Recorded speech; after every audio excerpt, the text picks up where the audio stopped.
श्री राधे राधे भक्तों, आज आप गीता जी के तीसरे अध्याय का महात्म्य श्रवण करने जा रहे हैं। पद्म पुराण में बताया गया है तीसरे अध्याय का महात्म्य। श्री भगवान कहते हैं, प्रिय, जनस्थान में एक जड़ नामक ब्राह्मण था जो कौशिक वंश में उत्पन्न हुआ था। उसने अपना जातीय धर्म छोड़कर बनिए की वृत्ति में मन लगाया। उसे पराई स्त्रियों के साथ व्यभिचार करने का व्यसन पड़ गया था। वह सदा जुआ खेलता, शराब पीता और शिकार खेलकर जीवों की हिंसा किया करता था। इसी प्रकार उसका समय बीतता था।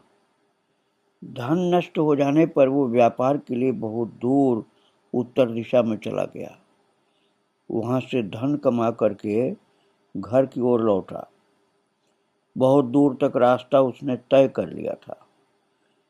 एक दिन सूर्यास्त हो जाने पर जब दसों दिशाओं में अंधकार फैल गया, तब एक वृक्ष के नीचे उसे लुटेरों ने धर दबाया और शीघ्र ही उसके प्राण ले लिए।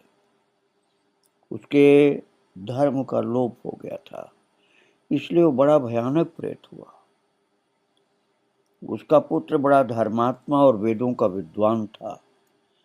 उसने अब तक पिता के लौट आने की राह देखी।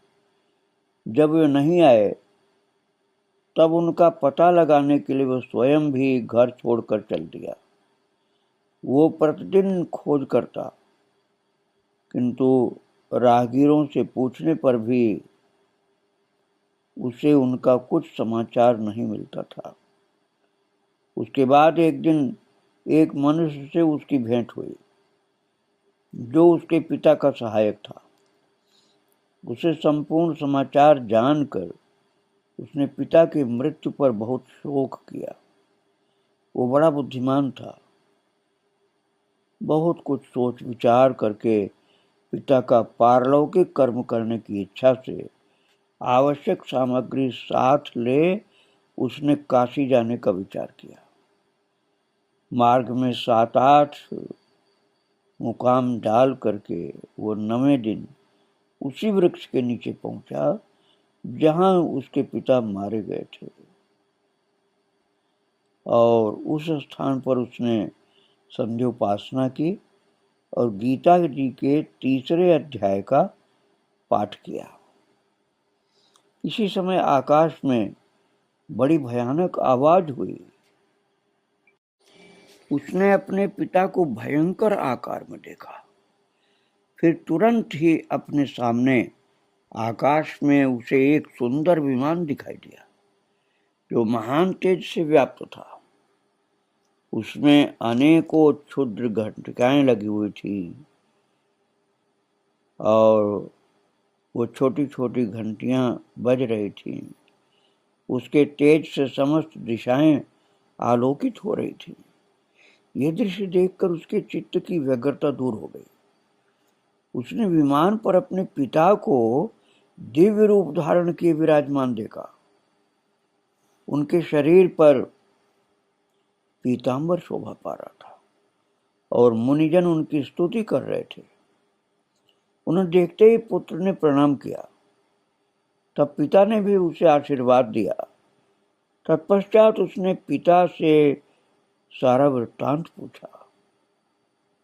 उसके उत्तर में पिता ने सब बातें बताकर इस प्रकार कहना आरंभ किया, बेटा, दैव वर्ष मेरे निकट गीता के तृतीय अध्याय का पाठ करके तुमने इस शरीर के द्वारा किए गए दुष्त्यज कर्म बंधन से मुझे छुड़ा दिया।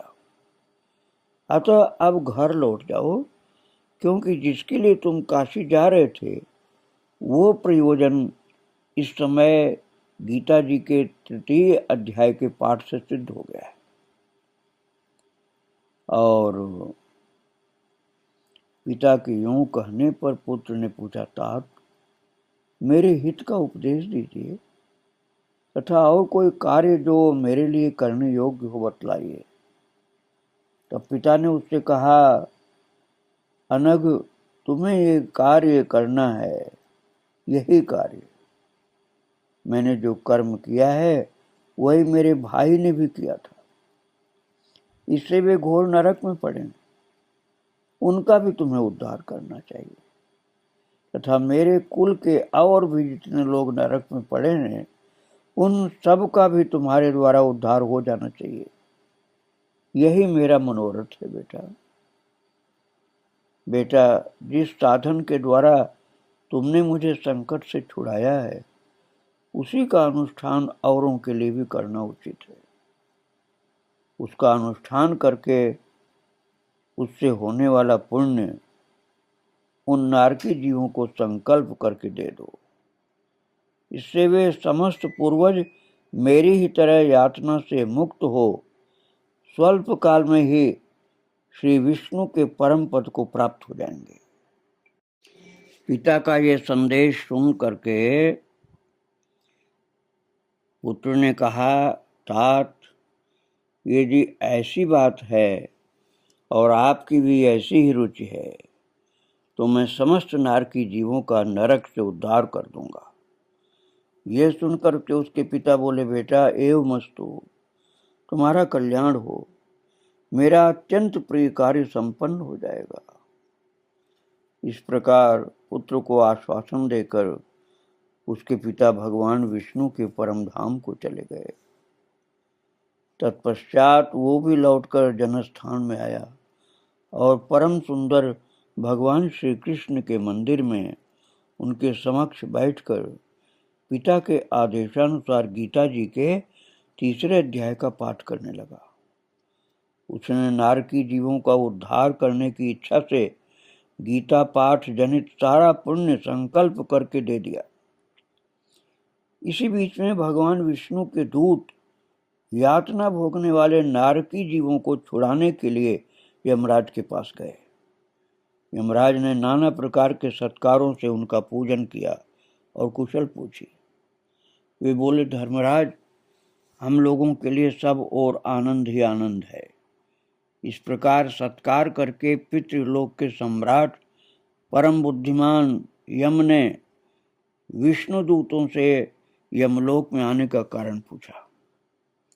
तब विष्णु दूतों ने कहा, यमराज, शेष शैया पर शयन करने वाले भगवान विष्णु ने हम लोगों को आपके पास कुछ संदेश देने के लिए भेजा है। भगवान हम लोगों के मुख से आपकी कुशल पूछते हैं और ये आज्ञा देते हैं कि आप नरक में पड़े हुए समस्त प्राणियों को छोड़ दें। अमित तेजस्वी भगवान विष्णु का आदेश सुनकर यम ने मस्तक झुका करके उसे स्वीकार किया और मन ही मन कुछ सोचा।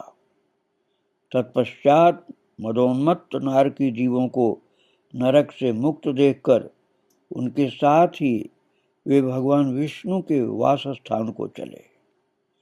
यमराज श्रेष्ठ विमान के द्वारा जहाँ क्षीर सागर है वहां जाकर के पहुंच गए और उसके भीतर कोटि कोटि सूर्यों के समान कांतिमान, नील कमल दल के समान श्याम सुंदर लोकनाथ जगत गुरु श्री हरि का उन्होंने दर्शन किया।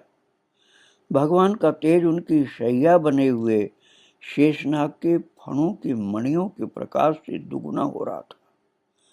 वे आनंद युक्त दिखाई दे रहे थे। उनका हृदय प्रसन्नता से परिपूर्ण था।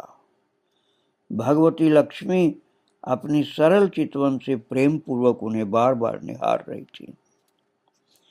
चारों ओर योगी जन भगवान की सेवा में खड़े थे।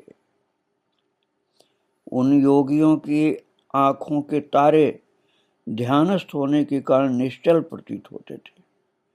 देवराज इंद्र अपने विरोधियों को परास्त करने के उद्देश्य से भगवान की स्तुति कर रहे थे। ब्रह्मा जी के मुख से निकले हुए वेदांत वाक्य मूर्तिमान होकर भगवान के गुणों का गान कर रहे थे। भगवान पूर्णतः संतुष्ट होने के साथ ही समस्त योनियों की ओर से उदासीन प्रतीत होते थे। जीवों में से जिन्होंने योग साधन के द्वारा अधिक पुण्य संचय किया था, उन सबको एक ही साथ वे कृपा दृष्टि से निहार रहे थे। भगवान अपने स्वरूपभूत अखिल चराचर जगत को आनंदपूर्ण दृष्टि से आमोदित कर रहे थे। शेषनाग की प्रभा से उद्भासित एवं सर्वत्र व्यापक दिव्य विग्रह धारण किए नील कमल के सदृश श्याम वर्ण वाले श्रीहरि ऐसे जान पड़ते थे मानो चांदनी से घिरा हुआ आकाश सुशोभित हो रहा हो। इस प्रकार भगवान की झांकी करके यमराज अपनी विशाल बुद्धि के द्वारा उनकी स्तुति करने लगे।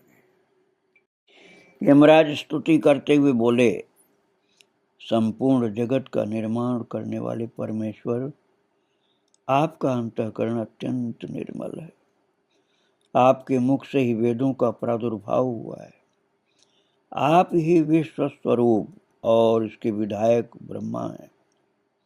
आपको बारंबार प्रणाम है। अपने बल और वेग के कारण जो अत्यंत दुर्धर्ष प्रतीत होते हैं, ऐसे दानवेंद्रों का अभिमान चूर्ण करने वाले हे भगवान विष्णु, आपको बारंबार नमस्कार है। पालन के समय सत्वमय शरीर धारण करने वाले विश्व के आधारभूत सर्वव्यापी श्री हरि को नमस्कार है। समस्त देहधारियों की पातक राशि को दूर करने वाले परमात्मा को प्रणाम है। जिनके ललाटवर्ती नेत्र के तनिक सा खुलने पर भी आग की लपटें निकलती हैं, उन रुद्र रूपधारी आप परमेश्वर को नमस्कार है। आप संपूर्ण विश्व के गुरु, आत्मा और महेश्वर हैं। अतः समस्त वैष्णव जनों को संकट से मुक्त करके उन पर अनुग्रह करते हैं। आप माया से विस्तार को प्राप्त हुए अखिल विश्व में व्याप्त होकर भी कभी माया अथवा उससे उत्पन्न होने वाले गुणों से मोहित नहीं होते। माया तथा माया जनित गुणों के बीच में स्थित होने पर भी आप पर उनमें से किसी का प्रभाव नहीं पड़ता। आपकी महिमा का अंत नहीं है, क्योंकि आप असीम हैं। फिर आप वाणी के विषय कैसे हो सकते हैं? अतः मेरा मौन रहना ही उचित है। इस प्रकार स्तुति करके यमराज ने हाथ जोड़कर कहा, जगत गुरु, आपके आदेश से इन जीवों को गुण रहित होने पर भी मैंने छोड़ दिया है। अब मेरे योग्य और जो कार्य हो उसे बताइए। उनके यों कहने पर भगवान मधुसूदन मेघ के समान गंभीर वाणी द्वारा मानो अमृत रस से सींचते हुए बोले, धर्मराज, तुम सबके प्रति समान भाव रखते हुए लोगों का पाप से उद्धार कर रहे हो। तुम पर देहधारियों का भार रखकर मैं निश्चिंत हूं। अतः तुम अपना काम करो और अपने लोक को लौट जाओ। यूं कहकर के भगवान अंतर्धान हो गए। यमराज भी अपनी पुरी को लौट आए। तब वो ब्राह्मण अपनी जाति के और समस्त नारकी जीवों का नरक से उद्धार करके स्वयं भी श्रेष्ठ विमान द्वारा श्री विष्णु धाम को चला गया। इस प्रकार भक्तों, गीता जी के 3 अध्याय की महिमा पद्म पुराण में बताई गई है, जो अभी आप श्रवण कर रहे थे। आज प्रभु को और उनके भक्तों को प्रणाम करके यहीं विराम दे रहा हूँ, और आगे कल आप 4th अध्याय की महिमा का श्रवण करेंगे। श्री राधे राधे। जय जय श्री राधे श्याम, जय जय श्री सीताराम। वृंदावन बिहारी लाल की जय, राधा रानी की जय।